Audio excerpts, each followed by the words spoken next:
谁能想到，在这种温存的时候，卡利安竟然能说出这种话。他语气里满是庆幸，说幸好艾维利内的身体怀不上他的孩子。这话听着像是在体贴，实际上却冷到了骨子里。在他眼里，生孩子就是一种毫无意义的折磨，而那个孩子也不过是个只会索取的累赘。可卡利安哪里知道，艾维利娜现在最怕的就是被他发现那个秘密。他很清楚，一旦怀孕的事瞒不住了，这个孩子绝对活不下来。为了保住这条小命，艾维利娜只能强撑着笑脸，顺着他的话演下去，说只有被上天选中的女人才配怀上他的继承人。这可不是在开玩笑，在整个卡尔迪安帝国，奥菲斯家族的地位无人能及。传说只有身上带着守护者印记的人才是被神选中的继承人。这种血脉的延续，从来都伴随着常人难以想象的代价。按理说，没有神殿的许可，艾维利娜根本不可能怀上卡利安的孩子。卡利安看艾维利娜半天没说话，还以为自己刚才的话说重了，赶紧解释说，生孩子这事儿弄不好就要命，他只是不想让他去鬼门关走一遭。艾维利娜嘴上说着不难过，可心里早就乱成了一团。她故意装出一副深情的样子说，哪个女人不想要心爱丈夫的孩子呢？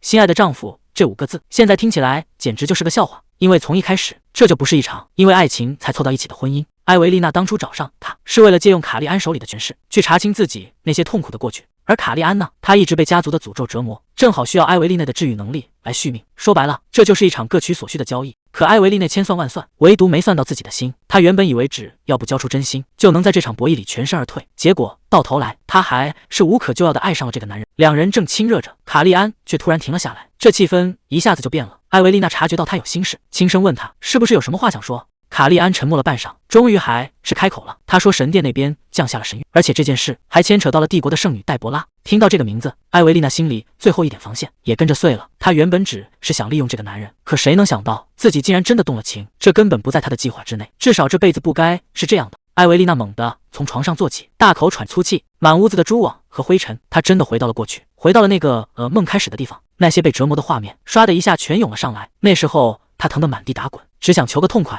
路易斯这个女人心肠太狠了，她不仅要折磨艾维利娜，还要在言语上杀人诛心。她提起死去的马塞拉，说艾维利娜现在的样子简直和那个死鬼一模一样，甚至还笑话她太蠢，连自己中了诅咒都不知道。这种被玩弄于股掌之间的感觉，艾维利娜这辈子都忘不了。没错了，这就是她20岁那年一直住着的那个破房间。劳伦斯家族的耻辱，根本不该出生的祸害，这些难听的咒骂，曾经就是艾维利娜的全部。那个被所有人唾弃的女孩，其实早就已经死在了过去，死在了路易斯的诅咒里，也死在了那个女人的阴谋之下。艾维利娜看着自己的双手，到底是哪一步走错了？她当初拼了命地折腾，其实只是想救活自己的母亲马塞拉。可路易斯那个狠毒的女人，打着维护家族名誉的幌子，没日没夜地折磨马塞拉，直到把人折磨得彻底病倒。那是3年前的一个冬天，马塞拉已经到了油尽灯枯的地步，眼看人就要不行了，唯一的法子就是求助神殿。就因为信了那些鬼话，艾维利娜亲手把病重的马塞拉送上了那辆远去的破马车。她当时真该多留个心眼，路易斯那种蛇蝎心肠的女人，怎么可能真的给马塞拉留活路？其实马塞拉卧病在床的时候，就不止一次的叮嘱过，让艾维利娜这辈子都别把治愈能力露出来。可坏就坏在艾维利娜当时那点没用的同情心上，她竟然对一只受伤的黑猫动了恻隐之心。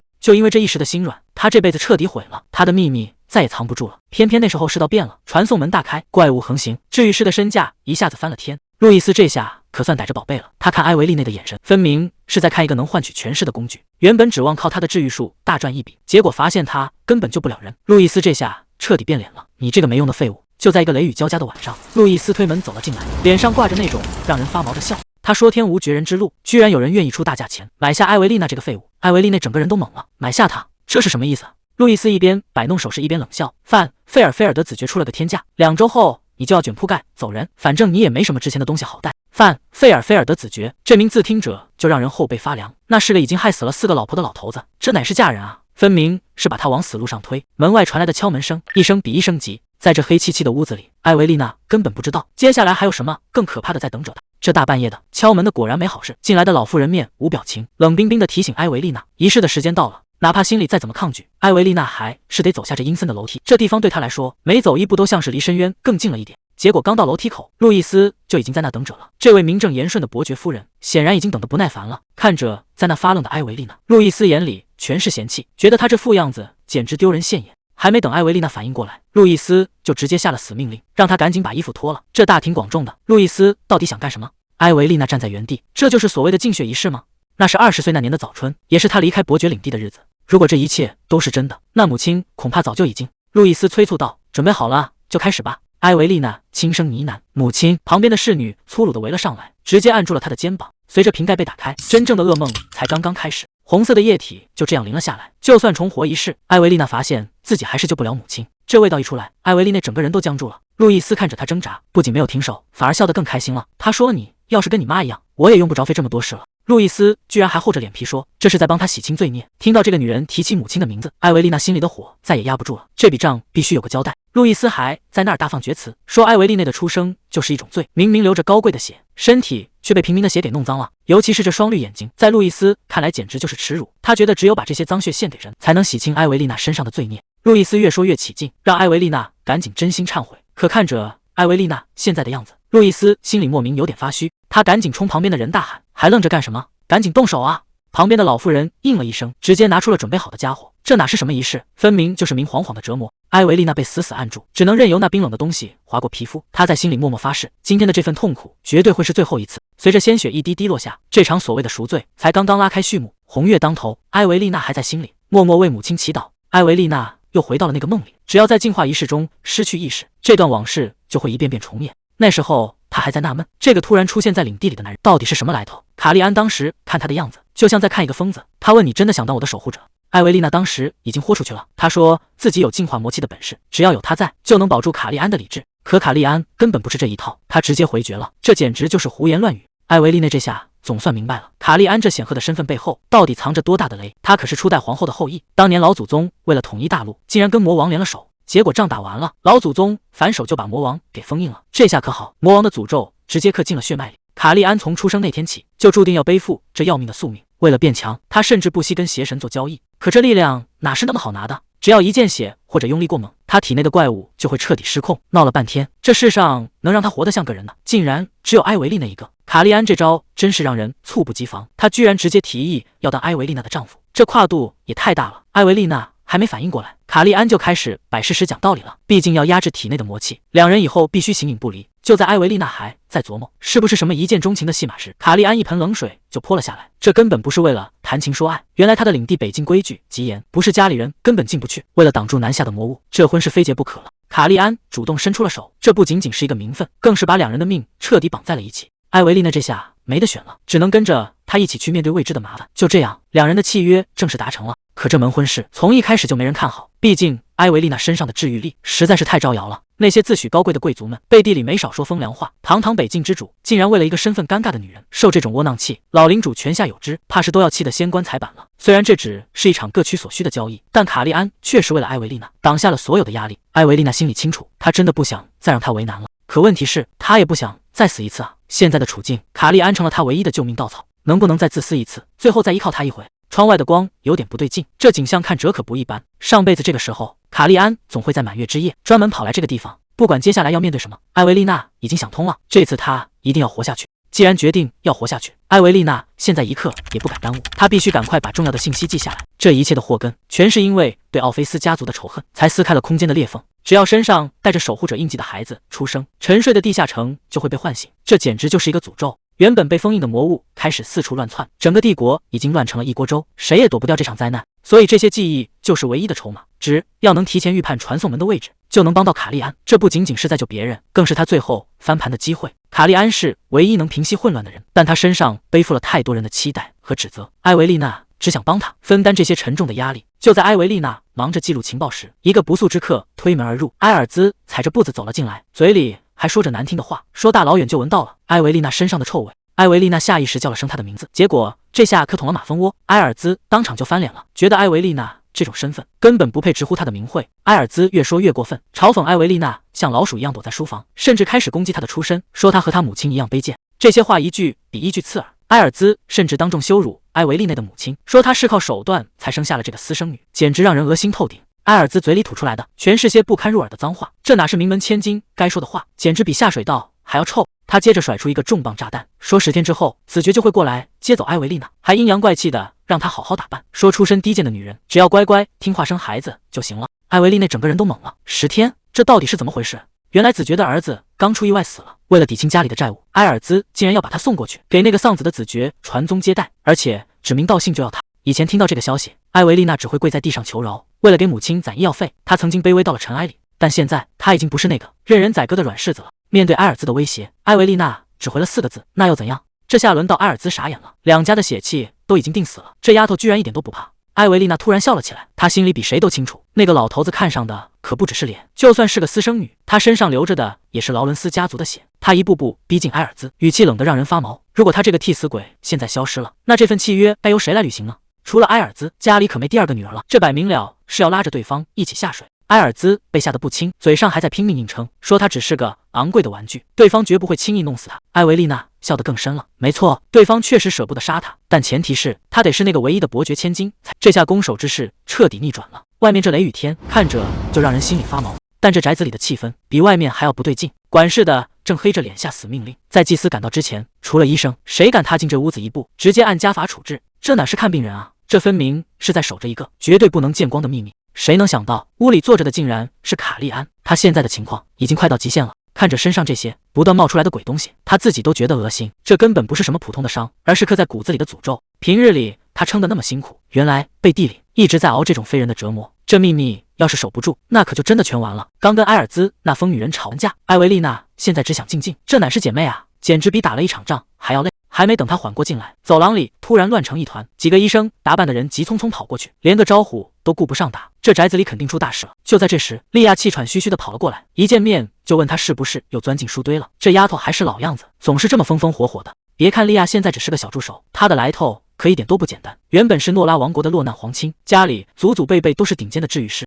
这种身份流落到这儿，背后肯定藏着不少辛酸。既然连治愈师世家的人都惊动了，看来刚才跑过去的那些人全都是奔着那个秘密房间去的。说起来，莉亚能在这儿安稳当医生，全靠埃维丽娜当初拉了她一把，这可是她重生回来后救下的第一个人。上辈子莉亚死在那场大火里，这一世命运总算变了。两人走在走廊上，埃维丽娜赶紧让莉亚改口，别再叫什么小姐了，要是被那位夫人听到，肯定又要找麻烦。莉亚道是一脸无所谓，毕竟救命之恩大过天，要不是埃维丽娜，她早就被烧成灰了。虽然救下了莉亚，但埃维丽娜心里还是不踏实，总觉得这宅子里的水比她想的还要深。就在这时，旁边几个女仆的八卦引起了他们的注意，听说西塔那边住进了一个像怪物一样的客人。这话一出，另一个女仆直接反驳了回去，什么怪物啊，那明明是极品帅哥好吗？那身材那气场简直就是长在人的审美点上，这种危险又迷人的男人，谁看了不迷糊？埃维丽娜在旁边听得直皱眉，西塔住的不是贵客吗？怎么会跟怪物扯上关系？莉亚在旁边压低声音说，不管别人怎么议论，那位可是帝国唯一的守护神，这名头一出来，埃维丽娜心里就有数了，除了卡利安还能有谁？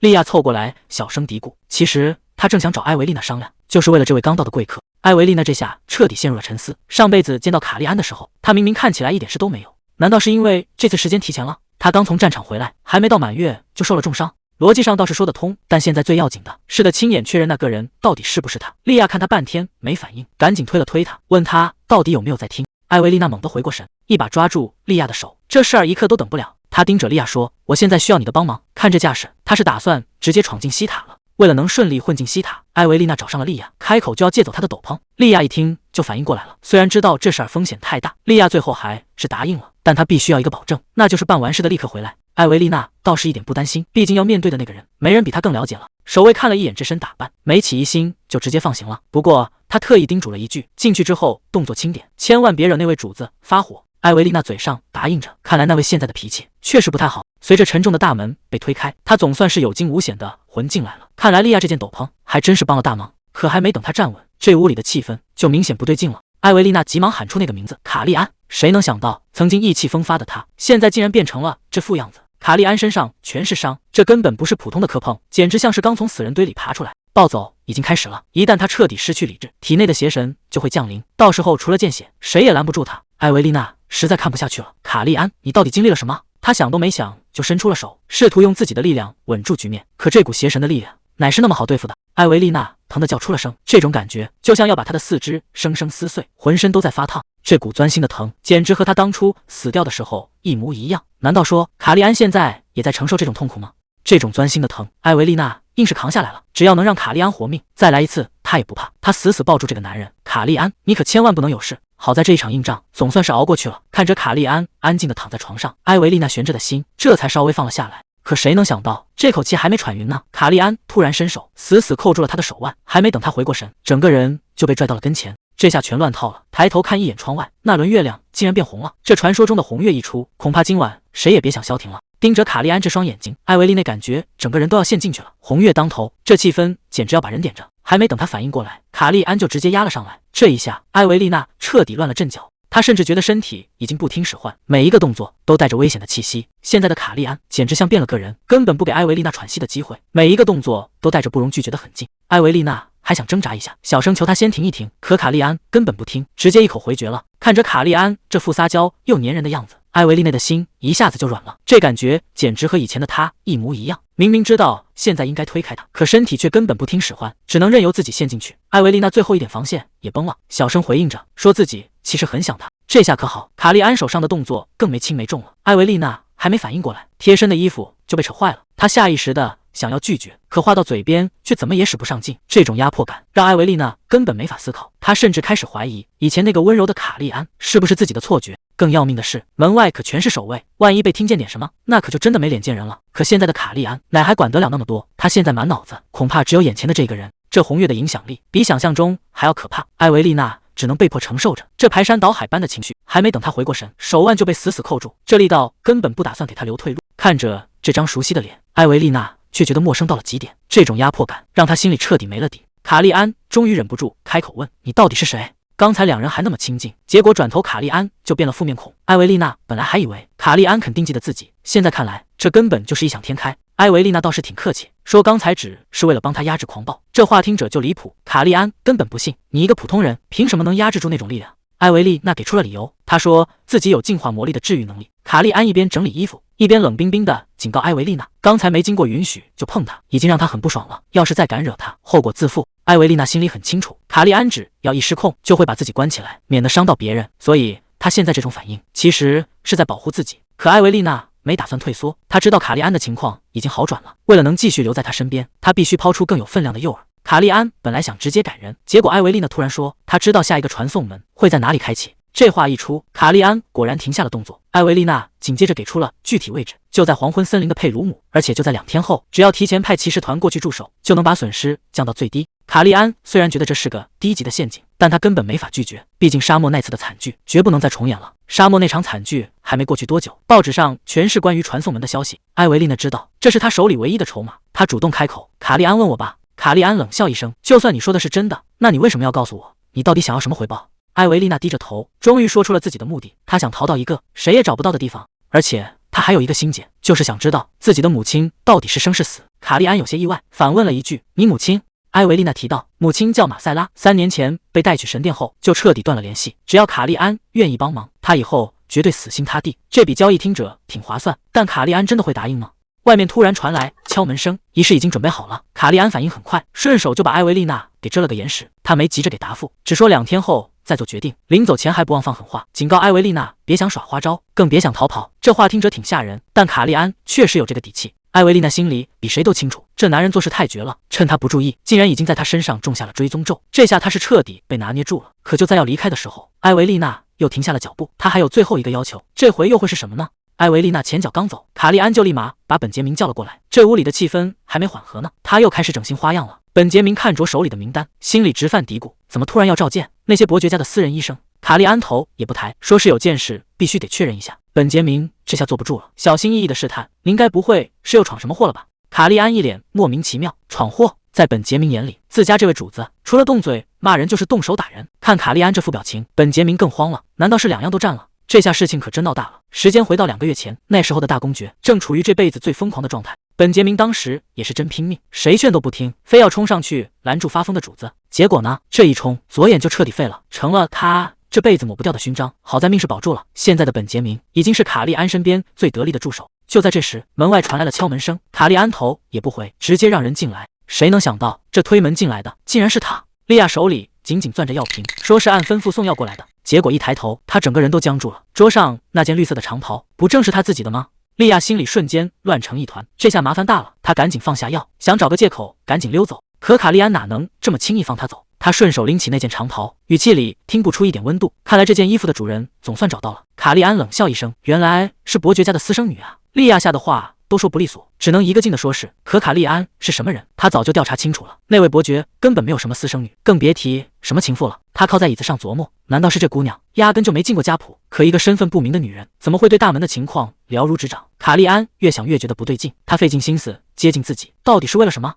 卡利安想起了那天晚上的事，埃维利内站在他面前，提出了最后一个请求。他希望卡利安能把消息散布出去，就说他已经住进了大公爵府，这明摆着是想拿他当挡箭牌。卡利安端起茶杯，心里已经有了主意。他放下杯子，叮嘱莉亚，今天在这儿说的话，一个字都不许往外传。莉亚现在哪敢说个不字，只能忙不迭地答应下来。可卡利安显然没打算就这么放过他，他还有更重要的任务要交给这个女孩。莉亚心里直打鼓，不知道这位大公爵要耍什么花样。卡利安脑子里浮现出一个身影，那是银色长发、绿色眼睛的埃维丽娜。他决定顺水推舟，让莉亚去散布一个消息，就说大公爵正在满世界找这个女人。在安静的暮色森林里，两个守卫正聊得起劲。守卫问：“你听说了吗？关于大公爵卡利安和那个女人的传闻？”另一个守卫赶紧接话：“你是说有人闯进他府邸那件事？”谁能想到，一向跟绯闻不沾边的卡利安，这回竟然成了八卦的主角。不过也有人觉得这纯属瞎编，毕竟大公的医生刚好是个女的，估计是被人传走样了。可就在他们抱怨任务无聊的时候，林子里突然出了变故，大批乌鸦惊叫着飞散，这风大的要把人直接卷走。守卫大喊：“快抓紧身边的东西！”谁能想到，在这荒郊野岭，竟然会撞见这种大家伙。天上的怪物还没解决，更糟糕的情况就发生了。谁能想到，半空中竟然直接开了个传送门，这下事情彻底闹大了。守卫在狂风里拼命坚持，可他一个普通人哪顶得住？他还在指望卡利安能赶紧现身，结果手里的树干直接断了。就在守卫要摔下去的时候，远处传来了急促的马蹄声，这声音听着就让人心里踏实。卡利安总算是在最后关头赶到了这片林子里，他这眼神一看就是要动真格的，手里的长剑直接带起了紫光，这一招要是劈出去，眼前的危机估计也就到头了。大公出手果然不一样，这一剑下去可不是闹着玩的，紫色的光直接贯穿了天空，刚才还嚣张的不行的传送门，唰的一下就没影了。这危机总算是解除了，捡回一条命的守卫，这下是彻底服了，还得是大公爵亲自出马。随从赶紧跑过来汇报，卡利安最关心的还是伤亡情况，还好出了点轻伤，大家都平安无事。随从心里纳闷，大公是怎么提前知道这地方会出事的？可卡利安一句话都没说，这背后的秘密怕是没那么简单。卡利安站在林子里，心里全是那个女人的影子，他怎么也想不通，艾维丽娜到底在打什么算盘？可他不知道的是，此时的艾维丽娜正身处地狱。路易斯这火气大的吓人，一边拽着艾维丽娜的头发，一边破口大骂，说他教了这么多遍还是学不会，简直就是个成事不足的废物。路易斯越说越难听，说艾维丽娜这双眼睛看着就晦气，还讽刺她想靠男人翻身，这吃相简直跟她那个妈一模一样。面对这种羞辱，艾维丽娜只能死死撑着，她在心里一遍便告诉自己，一定要忍住，只要熬过去就有机会。结果路易斯根本不解气，抬手就是一个耳光，这一巴掌下去，艾维丽娜最后的尊严怕是也要被打碎了。路易斯看着地上的艾维丽娜，心里的火气还是没消，他冷笑着说，这种傲慢的眼神在去见子爵之前必须得改掉，不然到时候受罪的还是你自己。在路易斯眼里，艾维丽娜这种身份能嫁给子爵，简直就是天大的恩赐。他一边说着，一边拿出了所谓的净化手段，说是要洗掉艾维丽娜身上的肮脏。这哪是什么净化，简直就是明摆着的折磨。地上的血迹看着让人心惊，艾维丽娜已经连说话的力气都没了。路易斯拍拍手准备离开，还特意叮嘱下人把这丫头给我绑结实了。他倒好，折磨完人就想走，结果还没等他走出地牢，外面突然传来一声巨响，这动静大的连墙都要震塌了。路易斯还没反应过来是怎么回事，就听见外面有人在拼命阻拦，说是大公爵闯进来了。路易斯这下彻底慌了，他怎么也没想到卡利安竟然真的敢硬闯进来。卡利安一进门，第一眼就看到了墙上的艾维丽娜，这场面换谁看了都得心惊肉跳，这哪是教导规矩，这分明是要把人往死里整。卡利安手里的剑开始发光，这地方不对劲，全是诅咒的味道。路易斯还想拿家规说事，说这是伯爵家的私事，大公爵也没权利管。他心里清楚，要是让卡利安发现这里的秘密，他这辈子就彻底完了。可惜卡利安根本不吃这一套，剑尖直接抵住了他的脖子，这下连废话的机会都没了。卡利安只说了一句话，人我带走了，谁敢拦谁就要死。路易斯还在垂死挣扎，可面对杀气腾腾的卡利安，他这些借口听起来简直像个笑话。这股邪气就像长了眼一样，死死缠住了路易斯，任凭他怎么挣扎都甩不掉。卡利安冷冷地看着他，说这些脏东西最喜欢找上你这种人。这话说的是一点面子都不留。路易斯这下彻底慌了，语无伦次的想给自己找借口，说自己只是听命行事。卡利安根本不吃这一套，敢动用这种邪术害人，就要做好付出代价的准备。就在路易斯想把秘密全招出来的时候，他突然像被掐住了脖子，一个字也吐不出来了。看来是有人在他身上下了禁言契约。卡利安也懒得再跟他废话，直接挥手让手下把人拖走。这地方他一刻都不想多待。碍事的人终于清干净了。卡利安快步走向被吊在墙上的艾维丽娜，随着一道剑光闪过，那些沉重的铁链应声而碎。这地狱般的折磨总算是到头了。艾维丽娜终于睁开了眼，看着眼前这个男人，他这颗悬着的心总算落了地。卡利安一句话也没说，就这样稳稳地抱着他，一步步走出这阴暗的地牢。艾维丽娜轻声唤着他的名字，卡利安停下了脚步，这个称呼对他来说显然有点太突然了。艾维丽娜虚弱地笑了笑，她说：“我就知道你会来。”卡利安还是那副嘴硬的样子，说找他这种人根本不费吹灰之力。不过最后这句话才是重点，他让埃维丽娜以后别再想逃跑。看着出口的那道光，埃维丽娜知道她的噩梦终于结束了。这一觉睡得真沉，埃维丽娜这辈子还是头一回睡得这么踏实。睁开眼一看，这地方有点眼熟，看来伯爵领地那边的烂摊子总算是彻底解决了。还没等他多想，门外就传来了动静，女仆推门进来，说是那位殿下已经在等着了，该来的总会来。换上这身衣服，就意味着他再也没法回头了。看着镜子里的自己，埃维丽娜给自己打了个气，接下来的路可就全看他自己的了。刚才还说有信心，真见到卡利安，这腿还是有点发软。卡利安倒是一脸淡定，直接让埃维丽娜坐下开饭。这顿饭吃的可不轻松，卡利安一开口就决定了路易斯的下场，送去东部修道院关起来，这辈子怕是出不来了。埃维丽娜有点没反应过来，毕竟动用了禁术，居然只是监禁。卡利安接下来的话才是真正的重头戏，他突然提到了埃维丽娜那位过世的生母，3年前的事，现在想查出被害的证据，恐怕没那么简单了。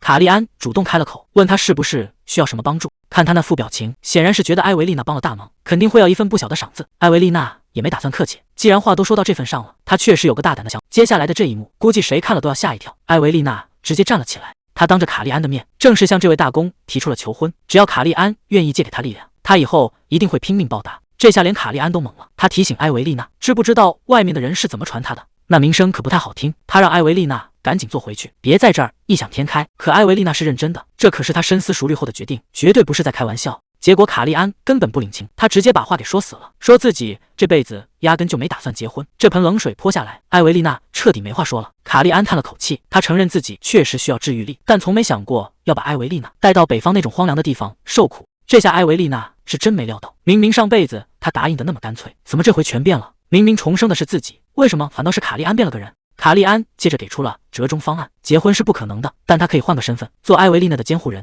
他打算帮她在社交界站稳脚跟，直到她找到合适的丈夫为止。可埃维丽娜根本不领情，她费了这么大劲，可不是为了找个男人嫁了。既然软的不行，那就只能使点手段了。埃维丽娜直接抛出一个重磅炸弹，问他是不是担心结婚会影响到他的继承权。这话一出，卡利安果然没法再淡定了，他冷冷地回了一句，说埃维丽娜简直是在胡说八道。这顿饭吃到现在，两边算是彻底杠上了，谁也不肯退后一步。其实埃维丽娜早就知道卡利安不肯结婚的真正原因，他在伯爵家的藏书室里翻到过一个惊天秘密，这个家族背负着一种诅咒，只有得到神谕的圣女才能为他们延续后代。可皇室根本不知道这回事，还在不停地催他赶紧生个继承人。埃维丽娜觉得这就是她的筹码，她甚至当面表态，只要能结婚，哪怕背上生不出孩子的骂名，她也心甘情愿。可这话刚说完，卡利安的反应却完全变了，他直接把埃维丽娜按住，语气冷得让人发毛。卡利安冷笑一声，看来我没猜错，你果然是个间谍。之前知道传送门的事就很离谱，现在连这种核心机密都敢往外抖。埃维丽娜这下彻底慌了，赶紧解释说自己从没离开过领地，这都是在书里看到的。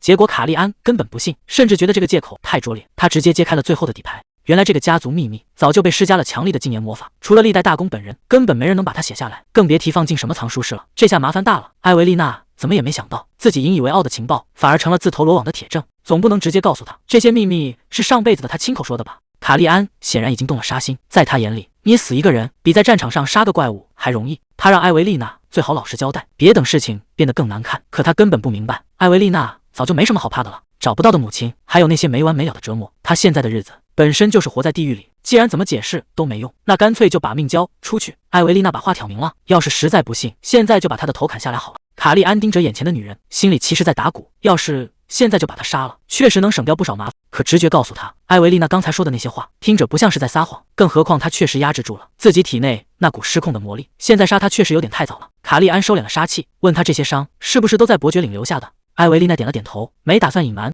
卡利安拉过她的手腕，上面的伤痕一看就是被利器割开的。埃维丽娜语气平静的让人心疼，她说从3年前开始，伯爵夫人每隔2周就会取一次她的血。卡利安追问为什么要这么做，埃维丽娜说出了那个残忍的真相，那些血全被拿去炼制魔石了，而且受罪的不止她一个，连她母亲的血也没被放过。说到这儿，埃维丽娜再也撑不住了，她卑微的恳求卡利安，希望他能帮自己。卡利安沉默了很久，最后只问了一句，你想复仇吗？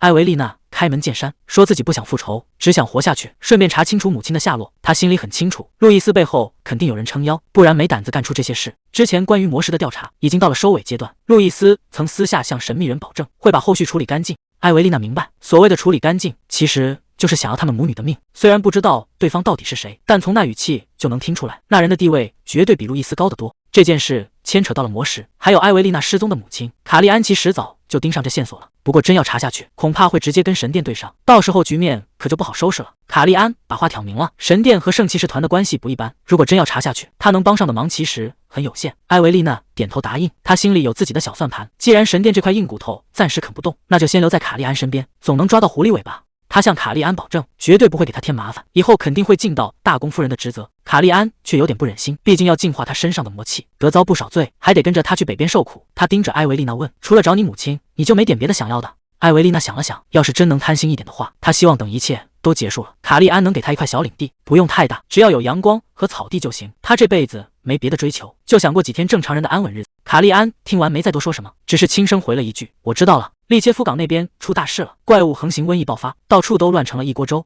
卡利安这会儿正盯着手发呆，本杰明在旁边都看傻了，直呼这是奇迹。原来卡利安手上那道旧伤竟然就这么消失了，连个印子都没留下。其实这伤是卡利安故意弄的，就是为了试探埃维丽娜。结果两人一接触，伤口唰的一下全好了。卡利安吩咐本杰明去查一个叫马塞拉的女人，关于马塞拉的线索少得可怜，只知道她3年前从神殿失踪，而且她就是埃维丽内的生母。本杰明听得一头雾水，查生母干什么？卡利安没解释，直接让他把女仆长和管家都叫来，而且是立刻马上。这消息像炸雷一样，把这几个人魂都吓飞了。大公夫人，这进展也太快了吧！卡利安倒是淡定，他吩咐女仆长和管家，以后要像对待大小姐一样，好好照顾艾维丽娜。本杰明在旁边急得直跳脚，这到底是什么情况？卡利安被吵得头疼，冷冷地回了一句：“安静。”接下来的安排更让人摸不着头脑，婚礼直接取消，而且必须封锁消息，绝对不能让艾维丽内的身份泄露出去。管家和女仆长倒是挺高兴，只要能伺候这位新夫人，怎么这都行。卡利安看着这俩兴奋的样子，心里却在盘算别的事。他拿着文件走到埃维丽娜面前，还有什么要看的吗？接下来的每一步都得慎之又慎了。埃维丽娜盯着手里的纸，说还得再仔细瞧瞧。她心里其实挺纳闷的，本以为提的要求会让她为难，没想到卡利安答应得这么痛快，连合同都提前准备好了。卡利安坐在一旁没说话，只是静静地看着他。就在埃维丽娜低头看条款的时候，卡利安突然有了动作，他直接俯下身去，一把抓住了埃维丽娜的小腿。这下可把埃维丽娜吓得够呛，整个人都僵住了。他慌忙喊道：“大公阁下，您这是干什么？”卡利安头也不抬，语气平淡的像是在说天气：“你的绷带松了。”埃维丽娜脸刷的一下红透了，赶紧想把腿缩回来，说：“这种小事自己弄就行，不用劳烦大公亲自动手。”他心里乱成了一团麻，这男人怎么回事？刚才还冷冰冰的，怎么突然变得这么主动？卡利安却根本没打算松手，他一边熟练的重新包扎，一边随口回了一句：“别担心，这种急救活我以前常干。”这下轮到埃维丽娜没话说了，只能眼睁睁看着他把那节松掉的绷带重新缠好。卡利安这手劲儿看着是在包扎，其实每一下都让埃维丽娜心里乱得不行。他忍不住小声嘀咕：“卡利安，你老是这样，我以后该怎么办啊？”埃维丽娜还是觉得别扭，这种小事真的不用麻烦您。卡利安倒是淡定得很，他头也不抬地回了一句：“我只是看不惯绷带松松垮垮的样子。”可就在卡利安触碰的一瞬间，艾维丽内整个人都愣住了，这感觉不对劲，难道是错觉吗？只要被卡利安碰到，身体里就像有一股清泉，唰的一下流过全身，这种感觉竟然是从他身上传过来的。还没等他反应过来，一股燥热突然从心底窜上来，烧得他整个人都要炸了。艾维丽娜猛地捂住嘴，这下坏了，身体里简直像开了锅一样。卡利安也察觉到了不对劲，赶紧凑过去问：“你没事吧？”他伸手一摸，眉头立马皱了起来：“你发烧了，明天必须去看医生。”艾维丽娜这会儿脑子里嗡嗡响，从吃完晚饭开始，这身体就一直不对劲，到底出什么问题了？那时候艾维丽内的状态极差，整个人摇摇晃晃的，感觉随时都要倒下。幸好女仆长眼疾手快，一把将她扶住，连医生都给请过来了。看来这病得真不轻。卡利安看着他这副样子，也没心思再谈什么合同了。他说：“合同的事以后再说，我先送你回房。”艾维丽娜只能点头答应，可她心里却泛起了嘀咕：这身体到底是怎么了？难道除了发烧，还有什么别的问题吗？卡利安坐在床边，这气氛明显不对劲。他开口问：“听说今天医生来过了，怎么没跟我说一声？”艾维丽娜解释道：“我就是不想因为这点小事再给你添麻烦了。”这话一出，卡利安直接火了：“你又来这套？难道我连自己的人都护不住吗？”他指着床单上的血迹，这下瞒不住了，都吐血了还说是小事，这心也太大了。卡利安没好气的提醒：“这病普通医生根本看不了，魔力侵蚀过的身体，哪是随便找个人就能治好的？”艾维丽娜也是真没办法，以前在伯爵领过的跟奴隶一样，根本没人告诉过她这些，她只能开口求助：“那你能帮我找个医生吗？”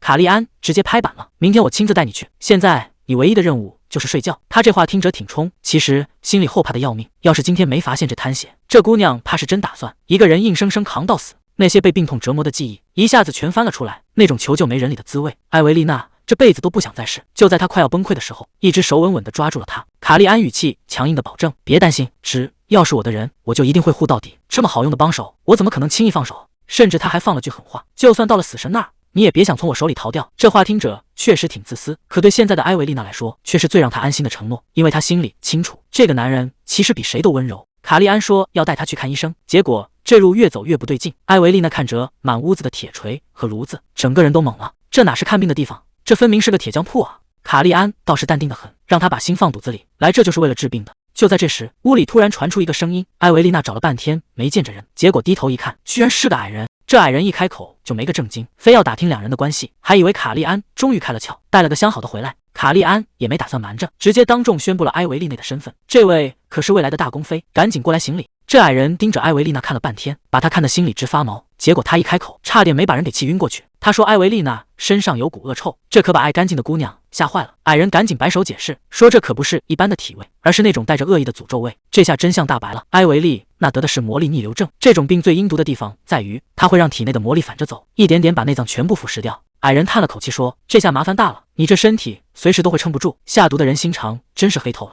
埃维丽娜整个人都傻了，拼了命才活到今天，难道最后还是躲不过这一劫吗？就在气氛沉重到极点的时候，这矮人突然话锋一转，问了个让人老脸一红的问题，你们两个该不会已经圆房了吧？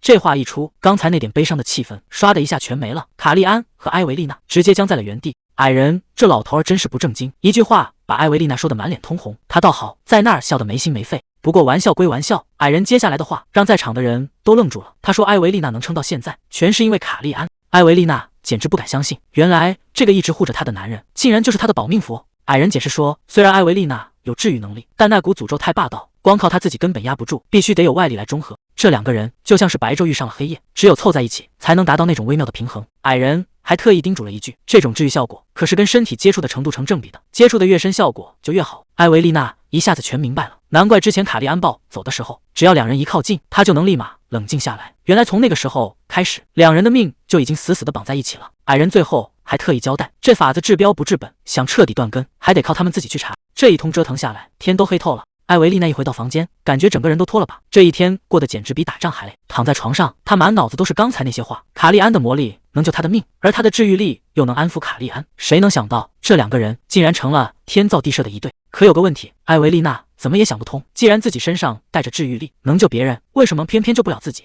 就在这时，她突然想起，以前在伯爵家的书房里，好像翻到过一本旧书，上面写的魔力这东西其实是可以靠训练来控制的。难道说这就是解开诅咒的关键？就这副破身体，别说帮卡利安了，真要上了战场，恐怕连跟在他后头的力气都没有。既然想通了，那就不能再这么颓废下去，得把魔力和体能都练起来，只有变强了，才能真正成为卡利安的后盾，而不是他的累赘。带着这个念头，埃维丽娜终于撑不住困意，沉沉的睡了过去。这觉睡得一点都不安稳。埃维丽娜在走廊里拼命逃，可后面那个黑影就像狗皮膏药一样甩不掉。埃维丽娜大喊，别过来！结果越急越出乱子，脚下一滑，这下彻底没退路了。埃维丽娜整个人直接从高处栽了下去，这要是摔实了，怕是命都要丢在梦里。好在关键时刻，人总算惊醒了过来。埃维丽娜看着熟悉的房间，刚才那到底是什么？难道真的只是个噩梦？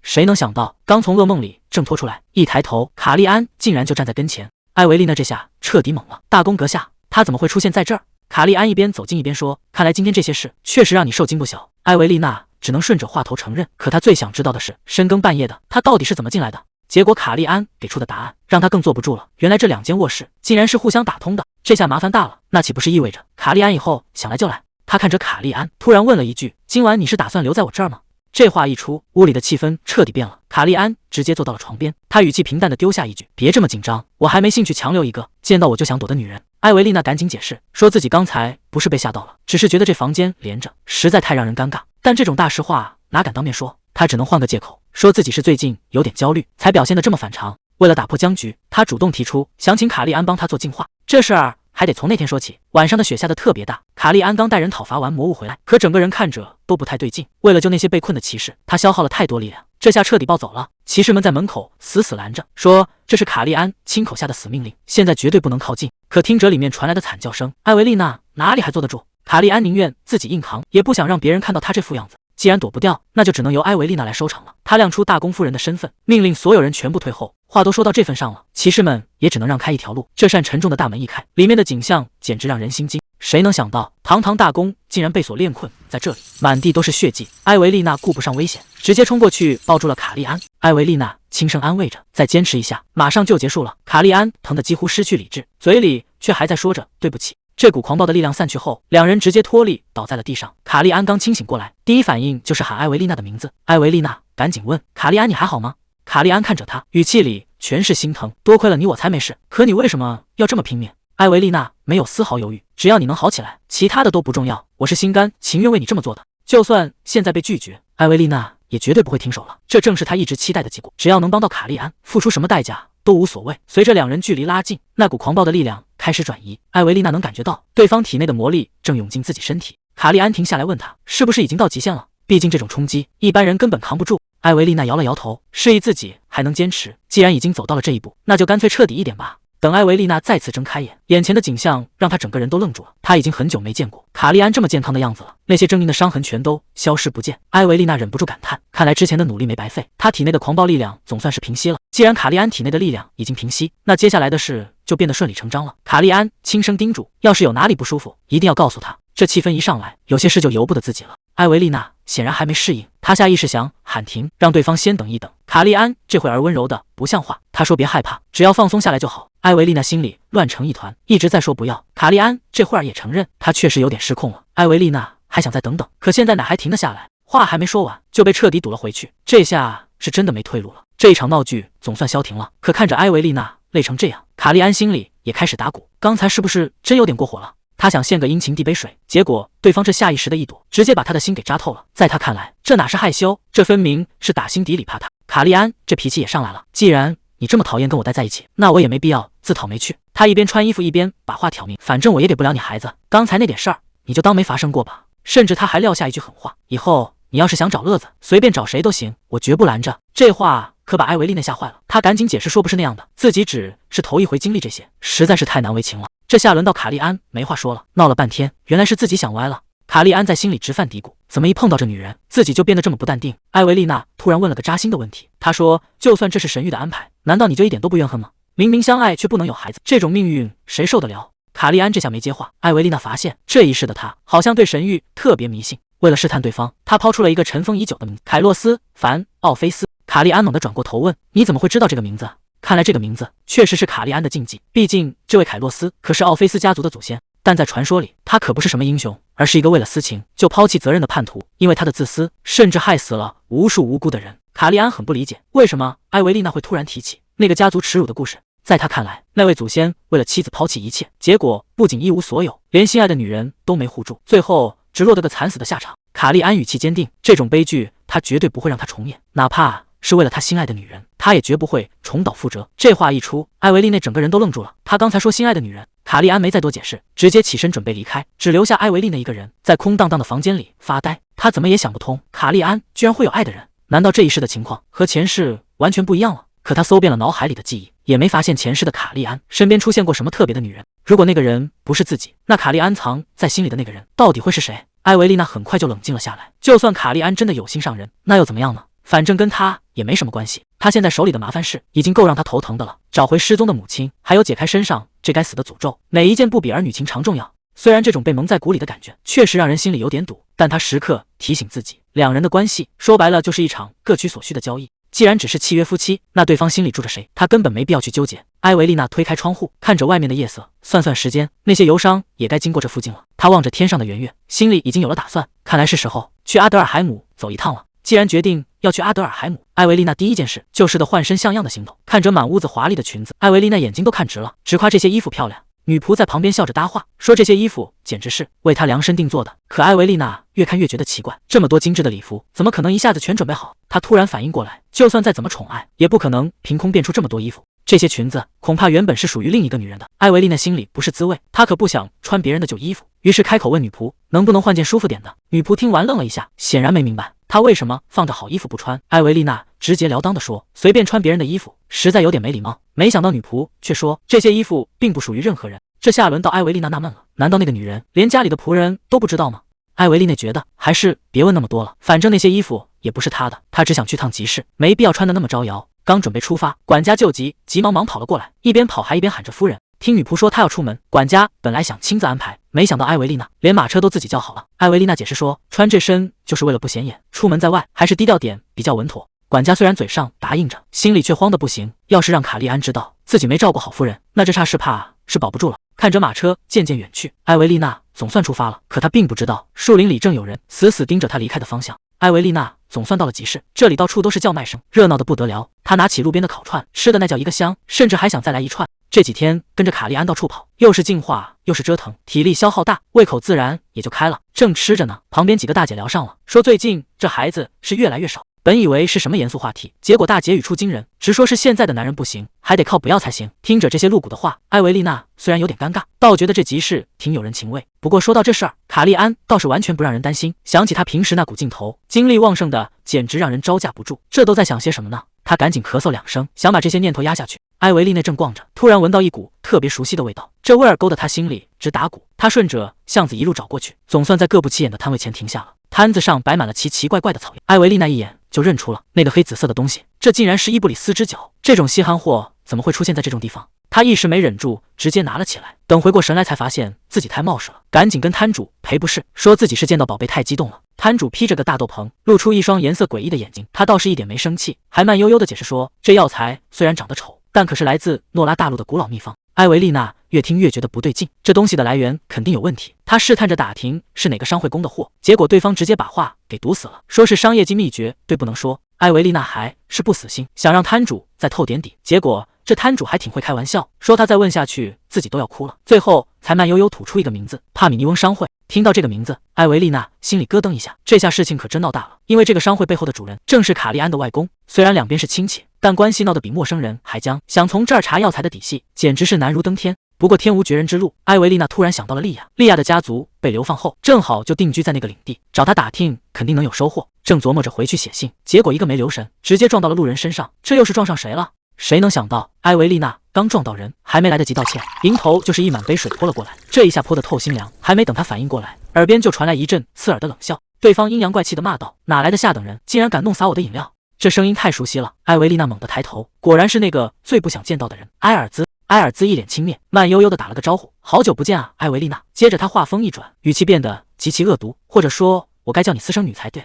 艾维丽娜浑身都湿透了，水顺着裙摆往下滴。她强压起火气问：“你大老远跑过来，就是为了跟我说这些废话？”埃尔兹反而更来劲了，说自己才是该生气的那个人，因为艾维丽娜，她母亲现在还被关着呢。还没等艾维丽娜反驳，埃尔兹突然发疯，一把死死拽住她的头发，嘴里还不停地咒骂，说当初就不该收留这个白眼了。艾维丽娜被拽得生疼，她环顾了一下四周，发现这地方偏僻得很，根本没人在附近。既然没人看见，那这事儿可就好办了。埃尔兹还在那儿自说自话，觉得艾维丽娜不吭声是怕了他，结果下一秒，艾维丽娜直接动手了。这一记反击来得太快，埃尔兹根本没反应过来，整个人直接飞出去，摔在了地上。这下轮到他猛了，他气得歇斯底里的大喊：“你竟然敢对我动手！”反观艾维丽娜，只是淡定地整理了一下头发，这气场完全反过来了。埃尔兹彻底傻眼了，眼前这个女人真的是那个落魄的艾维丽娜吗？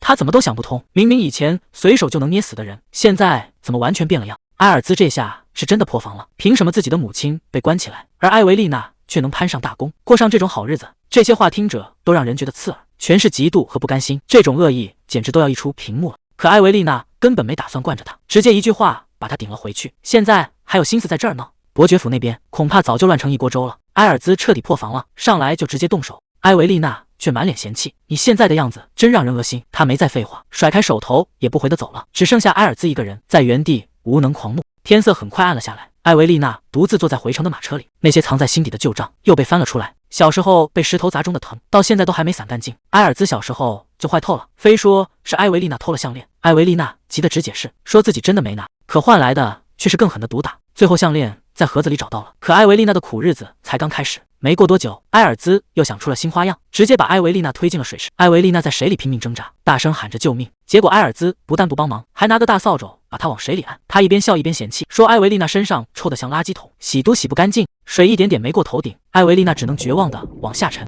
那种冷到骨子里的感觉，她这辈子都忘不掉。马车总算回到了府邸，卡利安这会儿正守在门口，看样子是等了挺久了。他一开口就问：“是不是出什么事了？”艾维丽娜低着头，小声回了句：“没有。”卡利安可没那么好糊弄，大半夜的一声不吭完失踪，到底干嘛去了？艾维丽娜撒了个谎，说是去集市随便逛逛，这借口找的实在不怎么样。卡利安没再继续追问，直接放她回去休息了。可等艾维丽娜走远了，卡利安却开始心烦意乱，他不停地提醒自己，之所以这么在意，只是怕这个解药弄坏了，一定是这样。他嘴上说着对方只是个工具，可这心里到底在想什么，恐怕连他自己都快信不过了。就在艾维丽娜回府休息的时候，另一边却已经闹翻天了。子爵猛地拍响桌子，大吼着让对方把人交出来。原来当初伯爵夫人早就答应把女儿许配给他，结果现在夫人被抓走了，连带着那个女孩也没了踪影。子爵气得直跳脚，不停地质问，打算怎么赔偿他那100万金币。面对这种咄咄逼人的架势，伯爵只是不紧不慢地反问：子爵在来这儿之前，难道没搞清楚现在的状况吗？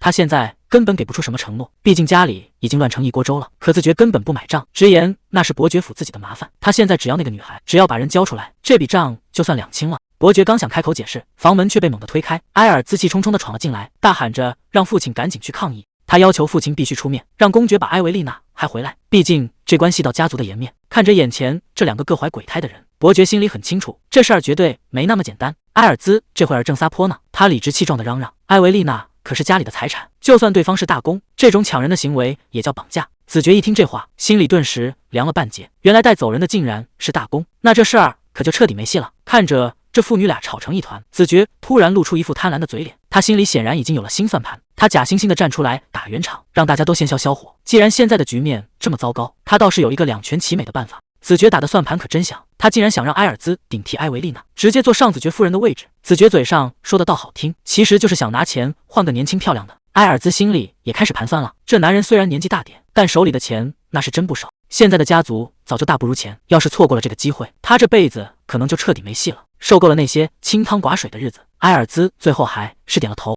守卫把埃维丽娜送到门口，就老老实实守在外面了。自从那天之后，卡利安就给他安排了贴身守卫，说是为了保护他，其实就是怕他什么都不懂，再在外面闯出什么祸来。埃维丽娜心里也明白，现在每一步都得走得小心翼翼，绝对不能再出差错。就在他发愁的时候，屋里突然传出一声清脆的呼喊，这声音听着可太耳熟了，原来是莉亚。这小姑娘一见到埃维丽娜，直接就扑了上来。莉亚激动的不行，说看到小姐平安无事真是太好了，这段时间她简直都要担心死了。埃维丽娜心里也挺不是滋味，当初走得那么急，连个招呼都没来得及打。不过看莉亚这反应，家里人应该是把消息瞒得死死的，她根本不知道路易斯已经被带走了。埃维丽娜刚想问问莉亚最近过得怎么样，结果莉亚一开口就把她给听愣了。什么？莉亚竟然被解雇了？莉亚倒是心大，被解雇了还能笑得出来。埃维丽娜在一旁听得直发愁，这事儿哪有这么简单？原来莉亚在离开前撞见了一桩不得了的丑事，大半夜的，埃尔兹竟然和子爵混在一起，这两人在那儿拉拉扯扯，说的话更是不堪入耳。难怪子爵赖着不肯走，原来是早就勾搭上了。莉亚这下是彻底看透了，这种地方多待1秒都觉得恶心，她打算去投奔哥哥，换个地方重新开始。不过临走前，莉亚提到了一个奇怪的消息，港口那边有人病死了，而且这病好像还会传染。莉亚觉得那只是普通的感冒，可埃维丽娜心里清楚，这事儿绝对没那么简单。现在的利切夫港看着风平浪静，但在不久的将来，那里会被瘟疫和怪物彻底毁掉，变成一片死寂的废墟。最糟糕的是，莉亚偏偏在这个时候要去那里，这简直就是往火坑里跳。莉亚还没意识到危险，反而打听起艾维利内的近况，问他是不是住在那个可怕的大公家里。艾维利内点点头，承认卡利安现在是他的监护人。这话一出，莉亚整个人都兴奋了。在莉亚看来，监护人和被监护人之间最容易擦出点什么火花，毕竟谁能挡得住这种美貌呢？艾维丽娜被说的没法接话，赶紧找个借口想把这话题岔过去。艾维丽娜无奈的笑了笑，说卡利安其实没那么可怕，大家只是被他的外表给唬住了。莉亚一听这话，眼睛立马亮了起来，打趣说大公该不会是对他一见钟情了吧？艾维丽娜手里的动作停了一下，要是真像莉亚说的那样就好了，那她就不用整天提心吊胆，更不用受这份罪了。可现实哪有那么美好？艾维丽娜心里清楚的很，卡利安早就有了心上人，而且那个人藏得极深，深到连他这个前妻都从来没听说过那个女人的存在。就在两人闲聊的时候，皇宫那边已经乱成了一锅粥，大臣们正为了怪物袭击的事吵个不停。这种事在历史上可从来没发生过，怪物竟然敢越过北方的防线，直接冲着平民的聚集地去了。有人把这盆脏水扣在了初代皇后头上，说是她当年召唤了魔王，才留下了这么多祸害。眼看场面快要失控，领头的赶紧叫停了。这种无意义的争吵，现在的当务之急是得赶紧把这事儿告诉大公。话音刚落，会议室的大门就被猛地推开了。卡利安这架势，一看就不是来叙旧的。大臣们先是客套了一番，说南方领土是帝国的根基，以前有大公守着一直没出事。结果话锋一转，说现在防线竟然崩了，不仅到处是怪物，甚至还闹起了瘟疫。卡利安可没耐心听这些废话，让对方直接说重点，别在这儿绕圈子。对方这下不装了，想让卡利安继续留在南方卖命，还得把清理地下城的战利品全部上交给帝国。这话一出，卡利安当场就翻脸了，这桌子拍得震得在场的人心尖都发颤。想要钱的时候倒是挺积极，当初前方要物资要援军的时候，可是一个个都在装死。这种厚颜无耻的要求，卡利安一个字都不想多听，他可不是来当冤大头的。大臣们还在那儿打官腔，说保家卫国是本分。卡利安可不打算惯着他们，他在北方挡住那些脏东西，纯粹是看在往日的情分上。在他心里，没有什么比领地和他的子民更重要。谁要是再敢打歪主意，那就要掂量后果了。卡利安刚从那帮老顽固那儿出来，心里烦得要命。这宫里的破事儿真是一天比一天多。不过说来也怪，自从遇见了艾维丽娜，他那折磨人的头疼和失眠竟然全好了。这治愈力简直就是为他量身定做的。结果还没走出皇宫，就被皇后给拦住了。既然皇后亲自发话，这茶是不喝也得喝了。皇后一边倒茶一边抱怨，说她平时根本不露面，除非是被传唤过来的。她这副嘘寒问暖的样子，反而让卡利安觉得浑身不自在。这位婶婶盯着他的眼神，总让人觉得后面还藏着什么大事。卡利安一眼就看穿了，皇后这副样子，摆明了就是没安好心。他干脆直接摊牌，让他有话直说。结果皇后一开口，就把路给堵死了。他竟然要插手卡利安的婚事，还说这是为了弥补他缺陷。听到缺陷这两个字，卡利安简直想笑。皇后越说越过分，非要把艾维丽娜说成是来路不明的粗俗女人，甚至还把这事儿扯到了家族遗传上。这下卡利安是真的坐不住了，两人的火药味儿一下子就顶到了脑门上。皇后这嘴是真毒，直接拿艾维丽娜的母亲说事，说那位伯爵夫人中了咒语成了哑巴。这种家庭出来的女儿，长老们怎么可能点头？卡利安听完却冷笑一声，这事儿可就不对了。伯爵夫人在牢里的情况，除了大祭司和他自己，外人根本不可能知道。皇后还想拿身份打掩护，说自己知道这些很正常。可卡利安太了解他了，一个平时连正眼都不瞧小贵族的人，怎么会突然关心起囚犯来了？他盯着皇后问了一句，难道你以前就认识那位伯爵夫人？这话简直就是往火坑里扔炸弹。皇后当场就炸了，杯子摔得粉碎，指着卡利安的鼻子让他滚出去。这反应摆明了是被戳到了痛处，哪怕被吼着赶出门，卡利安也没打算退让，因为他心里已经有数了，这背后的水比他想象的还要深。卡利安临走前留了一句话，不管是身份多尊贵的人，只要敢在这片大陆上搞事情，他绝对会让那个人死为尸。看着皇后愣在原地的样子，卡利安还特意补了一句，如果真有这种人，麻烦帮我把话带到。这哪里是请求，简直就是死亡宣告。等他回到自己的地盘，第一件事就是找艾维丽娜，结果人还没回来，这让卡利安现在的状态，谁碰谁倒霉。他这一巴掌拍在桌子上，旁边的本杰明大气都不敢喘。卡利安刚发完火，本杰明赶紧过来汇报正事，这次查的是艾维丽娜生母的底细。卡利安头也不抬，让他直接说，这事儿得往回倒20年，当时那个女人在领地的狩猎场游荡，整个人失了忆，连自己是谁都不知道，结果被伯爵给救了回去，还留在身边当了贴身女仆。外头传得很听，说她以前在港口的酒馆里干那种勾当，可这些传闻根本没法证实。卡利安越听越觉得不对劲，一个在各个港口流浪的女人，偏偏在伯爵领地失了忆，这巧合的有点过分了。本杰明在旁边提了一句，那里切夫村的瘟疫该怎么处理？卡利安现在根本顾不上那边，只能让那些人自求多福，毕竟他们离开领地已经2个月了，手头的事儿早就堆成了山。他打算4天后审完伯爵夫人，就立刻动身离开。就在这时候，门外传来了敲门声，推门进来的正是艾维丽娜。卡利安头都没抬，随口问了一句，怎么还没玩够？本杰明一看这气氛，赶紧找个借口溜了，把空间留给这2个人。艾维丽娜这次过来是想跟卡利安请个假，说自己有个必须要见的人。卡利安手里的笔停了一下，问他是谁。艾维丽娜也没隐瞒，说是伯爵家医生的助手，也是他以前的一个朋友。艾维丽娜刚开口提到利切夫村的事，卡利安连头都没抬，直接一句话给堵死了。他说我们不去那儿。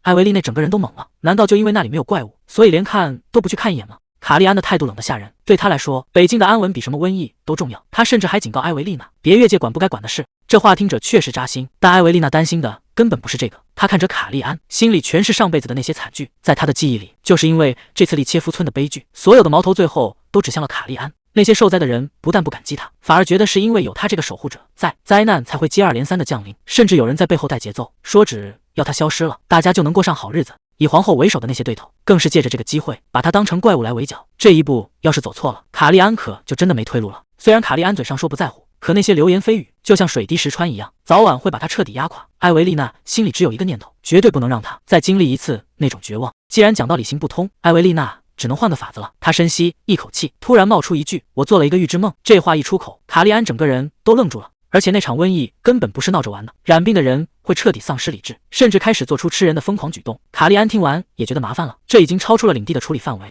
就在这时候，艾维丽娜发现卡利安脸上带了伤，她下意识伸手想去确认，结果这一下直接把气氛给点燃了。卡利安反手一拽，根本没给他反应的机会，直接吻了上去。这突如其来的举动把艾维丽娜彻底整懵了，还没等她回过神来，卡利安只是轻声说了句过来。这一吻下去，气氛直接就收不住了。卡利安这回是动了真格的，根本没打算就这么停手。眼看事情要往不可控的方向发展，艾维丽娜终于慌了，她一边推搡一边喊停，这进展实在是太快了。卡利安却没打算放过她，还调侃问她是不是害羞了，毕竟在这种地方确实让人有点难为情。可艾维丽娜还是把人给推开了。卡利安这下有点不高兴，问她到底是怎么回事，难道是不喜欢在这儿？艾维丽娜赶紧解释，说不是因为这个。卡利安更纳闷了，既然不是讨厌，那又是为什么？结果艾维丽娜憋了半天，最后冒出来一句：“这屋里的味道不对劲。”这下轮到卡利安傻眼了，在那儿一个劲儿的闻自己，心想难道是自己身上有怪味？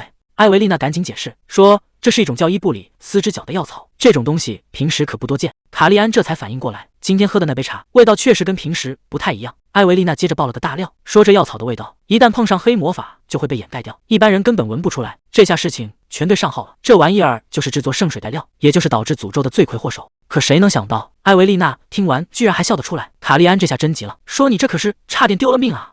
艾维丽娜却表现得很淡定，说可能是最近经历的太多，现在连害怕是什么感觉都忘了。卡利安看着眼前的艾维丽娜，心里真是100个不理解，面对生死还能这么淡定，这承受能力确实有点离谱。明明是个该在阳光下微笑的人，现在却背负着这么沉重的秘密，这反差确实让人心里不是滋味。卡利安算是看明白了，这女人现在是豁出去了，为了她母亲，她真是什么火坑都敢往里跳。艾维丽娜提到，那个卖药草的商人第2天就失踪了，这线索断的也太快了。既然这样，那就要换个思路了。如果能顺着药草找到那个商会，说不定还有转机。可卡利安接下来的话，直接把这事儿捅到了天上。他说当时给他端茶的人，竟然是当今皇后。这下兴致全变了。艾维丽娜立刻意识到，绝对不能让他一个人乱来。她盯着卡利安问：“既然是皇后亲自动手，那你肯定记得那个声音吧？”最后卡利安直接拍了板，4天后神殿要对伯爵夫人进行审问，到时候皇帝皇后都会到场。他要求艾维丽娜必须跟着他一起去。就在卡利安紧锣密鼓筹划的时候，外面也已经乱成了一锅粥。2个守卫正小声嘀咕着，说利切夫那边竟然闹起了瘟疫。这下大伙儿都开始犯嘀咕，这次紧急召回，难道是要去利切夫处理烂摊子？旁边的人立马摆手，说这绝对不可能。公爵最讨厌的就是利切夫，怎么可能主动往那儿凑？毕竟那里是他外公的地盘，当年连老亲王去世，他可都没露过面，这心结深着呢。说起这利切夫的帕米尼翁家族，那可是帝国唯一的公爵府，地位高的吓人。而画像里这位金发美女，就是公爵唯一的女儿夏洛特，也是卡利安的亲生母亲。当年她和皇帝可是青梅竹马，眼看就要举行大婚了，谁能想到，就在婚礼前夕出了大事。克劳迪亚正裹着红被子，整个人看起来迷迷糊糊的，显然是刚经历了一场宿醉。她看着眼前的人，嘴里还嘟囔着问该怎么办。这位就是现在的皇后。谁能想到，就因为那一晚，克劳迪亚竟然怀上了皇帝的孩子。这下夏洛特彻底没了退路。就在她心灰意冷，准备去修道院了此余生的时候，前任大公特李斯坦出现了，他想带夏洛特走，这简直是夏洛特唯一的救命稻草。可这门亲事，家里人根本不看好。公爵气得当场拍了桌子，觉得对方纯粹是在利用夏洛特。去那种荒凉的北边，在公爵眼里跟送死没区别。他甚至放下了狠话，只要踏出这个家门，就再也没有夏洛特这个女儿。夏洛特最后还是选了这条路，可结果呢？她不仅失去了家人，最后连丈夫也没能留住。这下是真的无家可归了，只能一个人被困在这冰天雪地的北境城堡里。卡利安突然宣布，我们要去利切夫。这话一出，手下的人全傻了，这计划变动也太突然了，总得有个理由吧。卡利安这脾气，哪轮得到别人来叫他做事？他冷冷地回了一句：“我什么时候需要向你们解释了？难道还要我再说一遍吗？”骑士们彻底怂了，赶紧低头认错，说是自己失言了。卡利安没再废话，直接下了死命令，审问一结束就出发，让骑士团赶紧去准备。就在这时，长发骑士突然开口了，说是有件事想单独聊聊。卡利安倒是挺冷静，说能理解大家最近的焦虑，毕竟任务一直保密，谁心里都没底。长发骑士越说越离谱，竟然把矛头指向了埃维丽娜，说卡利安是被这女人的手段给骗了。这话一出，兴致可就变了。卡利安根本没给对方反应的机会，直接拔剑把人死死按。不管心里有多少怨言，上下级的规矩绝对不能乱。这下谁都不敢再吭声了。卡利安很清楚，埃维丽娜这种性格在骑士堆里根本活不下去，就像当年的母亲一样。卡利安冷冷地盯着眼前的男人，问他效忠了18年，难道最后就要出这么个结论？对方这下彻底怂了，赶紧低头认错，说是自己失言了。既然话都说到这份上，卡利安也不想再纠缠，直接收剑入鞘，把这事儿给结了。他摆摆手，让手下全部退下。这地方他是1秒都不想多待。转眼到了第2天，卡利安牵着马正准备出门，结果刚走没几步，就听到身后有人在叫他。回头一看，原来是埃维丽娜。她今天穿了一身紫色长裙，正站在花丛里冲着他笑，看样子是专门在这儿等他的。卡利安也没多说什么，直接把他拉上马背，2人就这么共骑1匹马，朝着城外飞奔而去。埃维丽娜靠在卡利安怀里，这种久违的温度让他觉得哪怕只有这一刻，也已经足够幸福了。可等马停下来，埃维丽娜整个人都愣住了。卡利安竟然带她来到了这家店，这里的首饰贵得离谱，随便一个戒指都能抵得上贵族10年的开销。埃维丽娜怎么也想不通，以前那个对首饰毫无兴趣，甚至连婚戒都懒得准备的冷淡丈夫，今天怎么突然转了性？卡利安倒是干脆，面对店主的询问，他直接甩出一句：“把你们这儿最大的拿出来。”这话把店主都给逗乐了，直说天下的丈夫果然都一个样，只求大不求精，搞得埃维丽娜在一旁尴尬的不行。结果卡利安根本不差钱，直接把一袋重重的定金砸在桌上，要求2天之内必须做出最顶级的成品。看着卡利安这么大手笔，埃维丽娜心里直犯嘀咕，这男人该不会真是要送给自己的吧？卡莉安可没打算多解释，拉着他就往外走，留下店主在那儿对着定金两眼放光。2天时间虽然紧，但在金币面前，这都不是事儿。出了门，艾维丽娜还没从刚才的震惊里缓过劲，那可是一笔天文数字啊！卡莉安却像没事人一样，让他先坐车回去，自己还得去趟马丁伯爵家。这一问才知道，他竟然是要去弄守护石。原来卡莉安把他昨晚的话听进去了，光靠骑士守着村子确实不够，要是有了这宝贝，普通老百姓的房子就能保住了。虽然这玩意儿贵得离谱，但只要能见效，卡莉安觉得这钱花的值。艾维丽娜这下是真的被触动了，本以为他只是听听而已，没想到他不仅信了，还这么快就付诸行动。看着卡莉安远去的背影，他心里那块石头总算落了地。这种被人在乎的感觉确实久违了。等他回到家的时候，天色已经不早了。这一趟出门，好像很多东西都变得不一样了。卡莉安刚进门，马丁伯爵就忍不住调侃说：“听说他之前命悬一线，现在看这精神头，简直好的不能再好。”卡莉安也没客气，直接回对了一句：“可惜让你失望了，我还活得好好的。”寒暄完正事也得办。卡莉安递过去一份图纸，马丁伯爵一看就明白了，这事儿他已经听说了，肯定会动用所有关系，尽快把东西搞定。就在卡莉安准备走的时候，马丁伯爵突然话锋一转，露出一副看好戏的表情，说是有个秘密。卡莉安是不是还没交代？原来马丁伯爵早就收到风声，说卡莉安身边多了个女人，这消息在他们圈子里简直比什么新闻都劲爆。卡莉安倒是淡定，直接回了4个字：一见钟情。这话一出，马丁伯爵差点没跳起来。谁不知道卡莉安以前对女人那是出了名的没兴趣，让家里长辈操碎了心，现在突然说这种话，谁信啊？马丁伯爵凑近了问：“该不会这就是你以前总挂在嘴边找了很久的那个女人吧？”卡莉安沉默了一会儿，最后还是摇了摇头：“不是她。”虽然嘴上说着不是，但卡莉安比谁都清楚，艾维丽娜长得实在太像了，尤其是那头银发，简直和记忆里一模一样。当初第一眼看到艾维丽娜，连卡莉安自己都吓了一跳，那种熟悉感让她差点以为找回了过去。可她心里明白，一直抓着幻影不放，其实挺蠢的。但这世上的事，哪是说放下就能放下的？马丁伯爵叹了口气，说到底，他还是希望卡莉安能过得好。但他话锋一转，语气变得严肃起来。作为过来人，他得给卡莉安提个醒，千万别把现在的艾维丽娜只当成那个人的影子，这种事最伤人。要是把人当成替代品，迟早要出大问题。不过看卡莉安这副样子，马丁伯爵笑了笑，觉得这小子心里应该有数。说完便推门走了出去。屋里只剩下卡莉安一个人，他看着空荡荡的房间，心里却乱成了一锅粥。那种对艾维丽娜的渴望，还有那种控制不住的冲动，简直和当年爱那个人的感觉一模一样。这种熟悉感让他开始自我怀疑，难道自己真的只是再找一个替身吗？如果这份感情从一开始就是错的，那以后该怎么收场？